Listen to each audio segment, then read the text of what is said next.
Kita lanjutkan ke rekan saya yang kebetulan juga tetangga saya di Depok dan sudah lama bermukim di KL.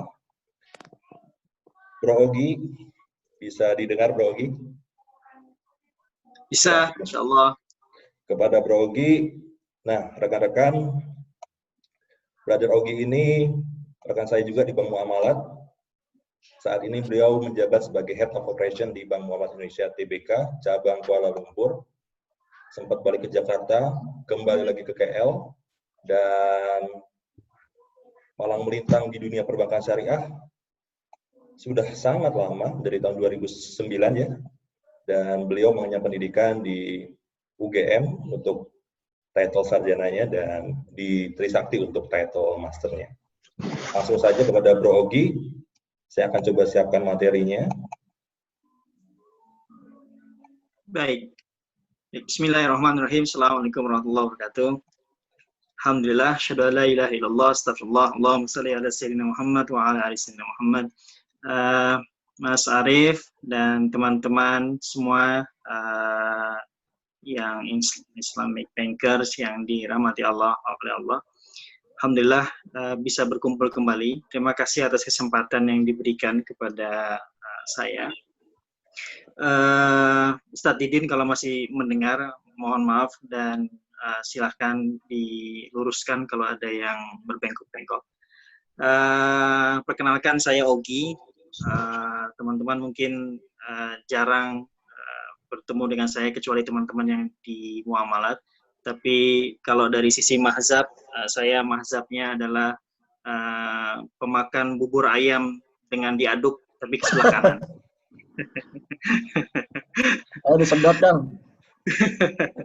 Baik, bismillahirrahmanirrahim. Mudah-mudahan apa yang saya akan sampaikan ini bisa bermanfaat untuk teman-teman semua, karena kebetulan Bank Muamalat Indonesia mendapat kesempatan berdiri di dua alam. Pertama adalah nature-nya Malaysian law, dan kemudian parent company kita adalah di Indonesia. Baik, kita ada 3 bagian besar yang diamanahkan kepada saya oleh CEO ya, Mas CEO-nya yang Islamic Bankers ini, Mas Kindi. Pertama adalah terkait dengan roadmap-nya seperti apa. Kemudian yang kedua adalah kaitannya dengan bagaimana lingkungannya, yang selanjutnya akan bicara dengan bagaimana support dari government, dan yang terakhir refleksi Bank Muamalat Cabang Kuala Lumpur. Di slide pertama yang sudah Mas Arief sampaikan, seperti juga teman-teman lihat di screen teman-teman, bahwa kalau dilihat roadmap-nya cukup clear antara yang government Malaysia siapkan. Pertama dimulai dari tahun 60-an, bagaimana mereka mempersiapkan sebuah diskusi panjang tentang bagaimana keinginan untuk membentuk sebuah Islamic banking. Kemudian dilanjutkan fase pembentukan bank Islam pertama, yaitu Bank Islam di Malaysia. Kemudian dibuat jeda oleh government 10 tahun tidak boleh ada kompetitor. Bank Islam berdiri sendiri dan kemudian menyiapkan semua hal sampai kemudian disiapkan Islamic Banking Act-nya di tahun 83. Dan 84 kemudian masuk ke takaful dan sebagainya. Maka di fase yang pertama, selanjutnya setelah itu maka saya pecah menjadi ada 2. Pertama adalah roadmap di tahun 2001 sampai dengan 2010. Di 2001 sampai dengan 2010 ini ada 3 fokus besar yang saya tangkap sebagai player di Malaysia. Pertama adalah bagaimana mereka memperkuat institusional dan operasional Islamic banking. Kemudian yang kedua adalah stimulating competition and upgrading. Yang ketiga adalah performance through progressive liberalization. Nah, di fase menuju ketiga inilah kemudian Bank Muamalat hadir bersama dengan 5 atau 4 bank dari luar Malaysia yang masuk dan mendapatkan izin Islamic International Bank License. Kemudian selanjutnya di fase yang kedua, roadmap yang kedua 2011 sampai dengan 2020, government Malaysia kemudian fokus bagaimana kemudian menginternasionalisasikan Islamic finance mereka. Di fase-fase inilah kemudian mereka ekspansi, memperdalam market, mempersiapkan infrastruktur dari sisi akad, syariah, dan lainnya, termasuk juga bagaimana mereka fokus mempersiapkan education. Kalau saya lihat member-member YIB ini banyak sekali yang dari lulusan-lulusan Malaysia, itu menurut saya menjadi duta-duta juga untuk kemudian men-spreadkan thought dari Malaysian yang terkait dengan Islamic banking. Kemudian mereka juga fokus bagaimana mereka mengembangkan promotion dan Islamic financial literacy dengan talent development dan research serta education. Bagaimana kita melihat aktivitas kegiatan-kegiatan promosi yang dilakukan oleh Malaysia begitu kuat untuk kemudian mempromosikan mereka adalah hub dari Islamic finance. Yang terakhir, yang fase kedua ini seharusnya akan dijalankan adalah yang poin 5, value based intermediation. Jadi rasanya lompatan berikutnya yang akan dilakukan oleh teman-teman di Malaysia adalah mereka tidak hanya mengejar growth-nya saja, tapi mereka masuk ke ranah makosid syariah.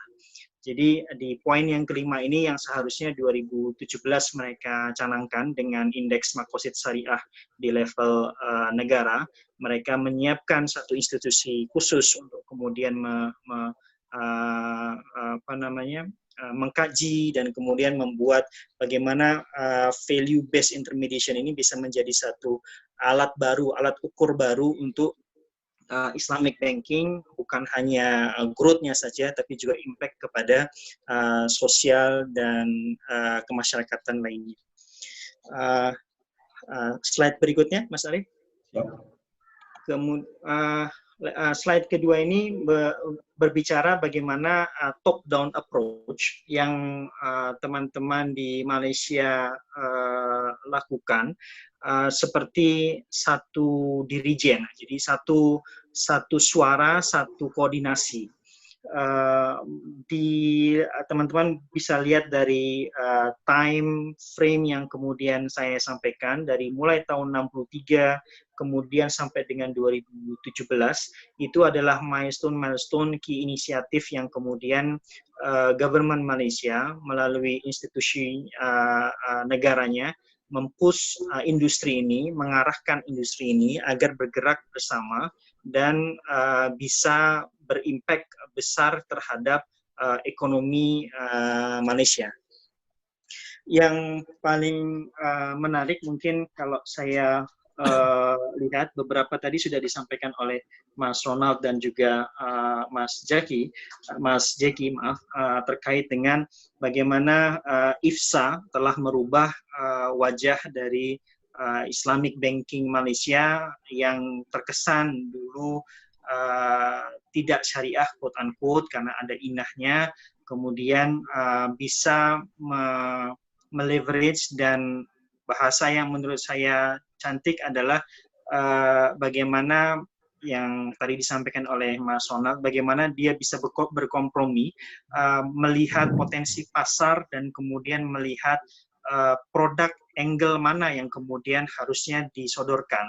Jadi ini adalah kunci menurut saya bagaimana mereka bisa menjadi key player untuk Islamic banking, selain juga kekuatan research dan kemudian kekuatan media promosi dan training yang kemudian juga mereka miliki.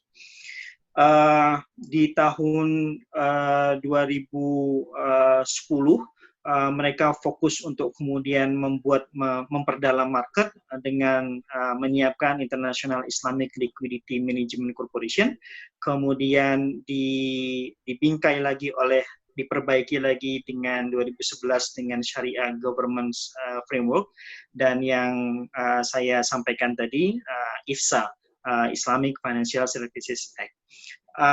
Bank Muamalat alhamdulillah berkesempatan mengalami fase penggunaan akad mudharabah menjadi bagian dari produk-produk Bank Muamalat Cabang Kuala Lumpur, juga mengalami fase bagaimana Wadiah menjadi bagian dari produk-produk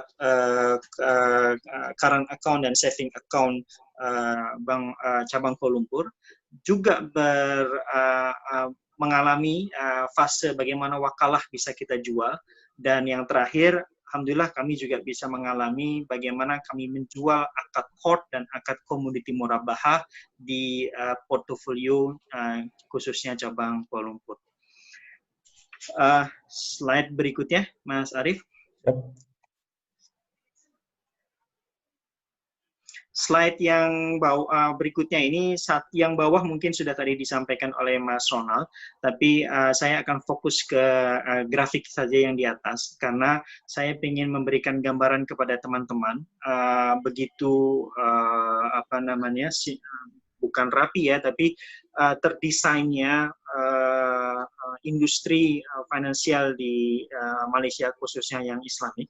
Pertama adalah commercial bank mereka ada 26 banking, ke-18-nya foreign, kemudian Islamic Bank-nya 16 banking dengan 5 foreign bank, kemudian ada 11 investment banking, kemudian ada other financial institution untuk small dan medium enterprise, dan ada Islamic International Bank.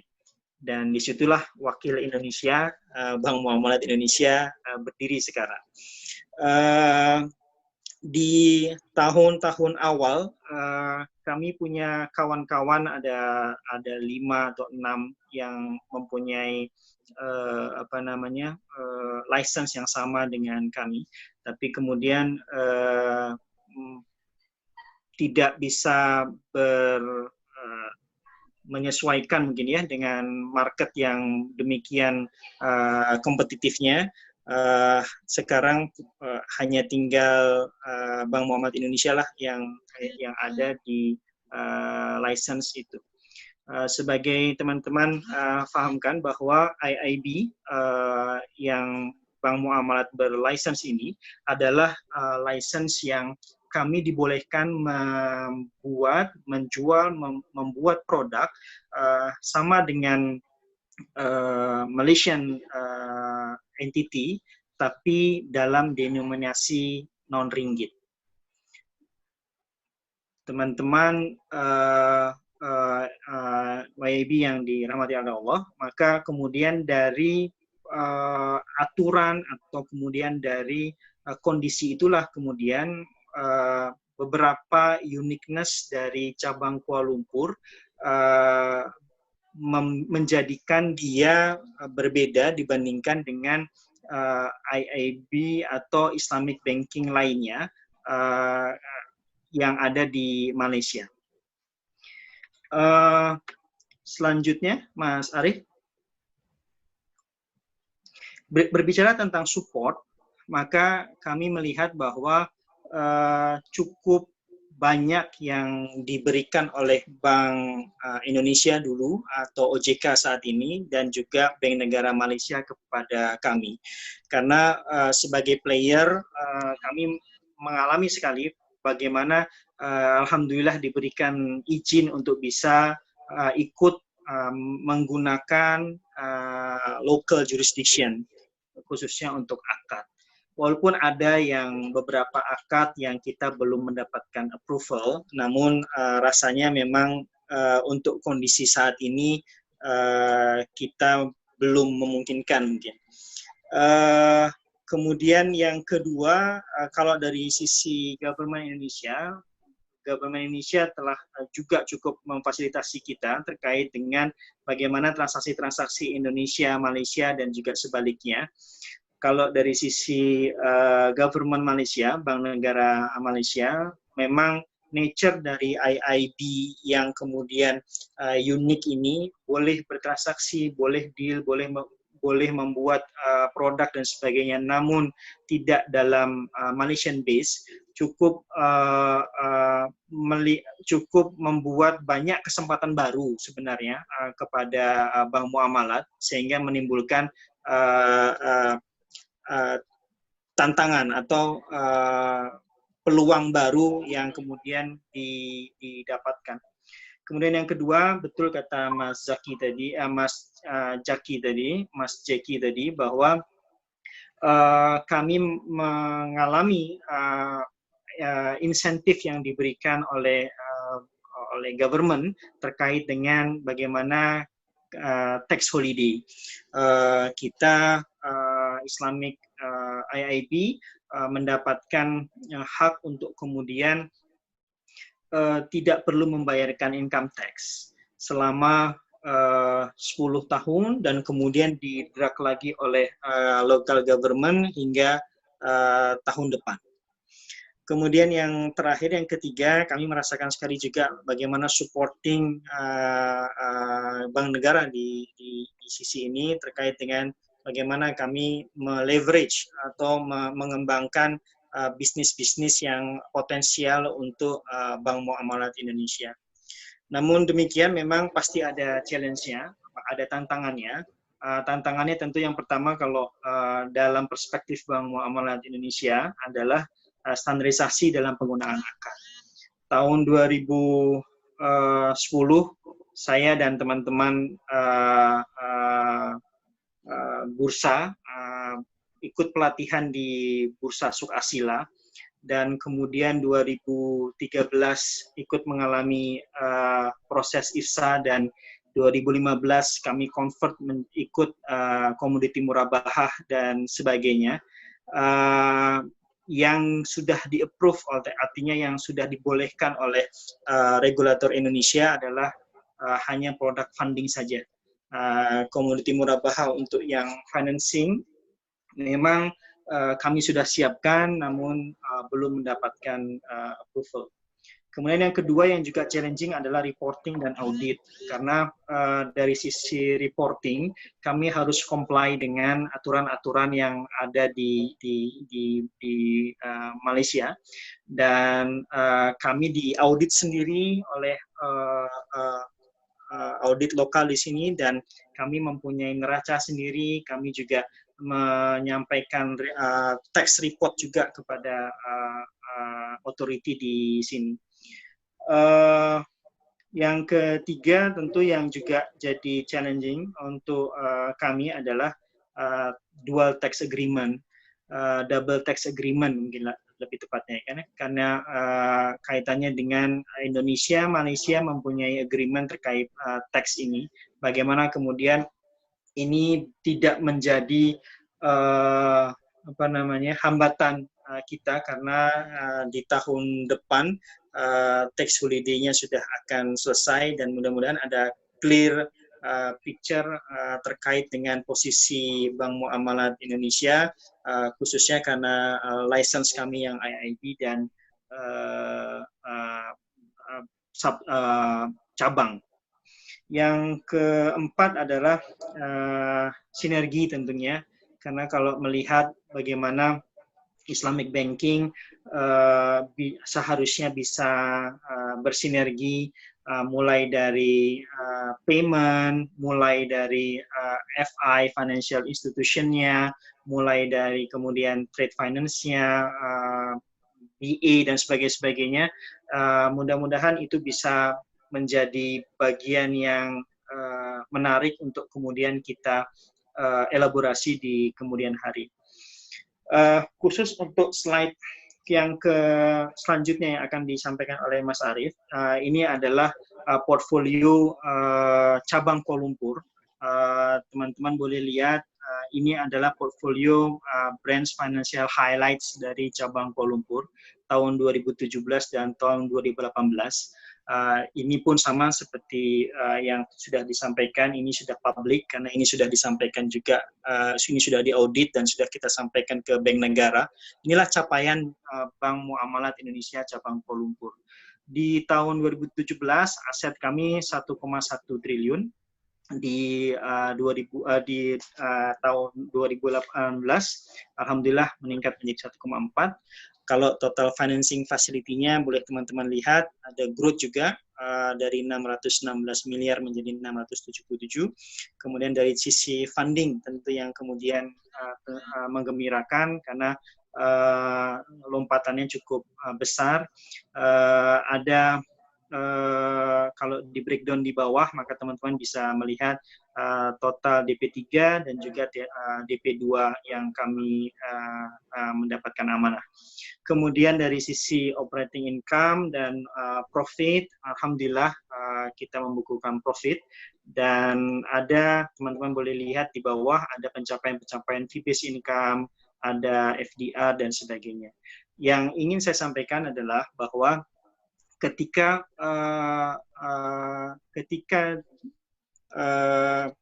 cabaran, ya, kalau orang Malaysia itu sebutnya cabaran, tantangan yang dihadapkan kepada Islamic banking, khususnya bagi kita di Indonesia. Kalau tadi melihat bahwa seharusnya Islamic banking di Indonesia juga bisa berkembang besar, maju karena orangnya, muslimnya banyak, infrastrukturnya potensinya masih besar. Fokus kepada strengthen yang kemudian kita harus miliki. Artinya saya melihat bahwa setiap bank, setiap teman-teman di banknya masing-masing punya uniqueness, strengthen di mana sehingga kemudian bisa dievaluasi di sisi itu. Kemudian kalau teman-teman boleh lihat di sebelah kiri ada license kami adalah International Islamic Bank. Number of crew kami setelah ditinggalkan oleh sahabat saya ini ada Pak Wisnu, hanya tinggal 23 orang. Tapi full function, Mas Arief. Jadi kami punya legal sendiri, kami punya compliance sendiri.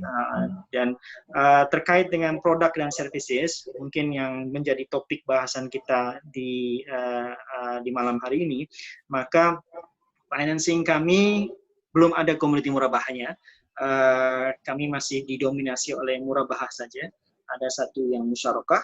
Kemudian funding, totally kami ikut Malaysia, kami pakai akad court untuk current account dan saving account. Time deposit kami menggunakan komoditi murabahah. Kemudian untuk treasury, ada forex, ada money market, ada swap dan sebagainya, kami ikut aturan di sini.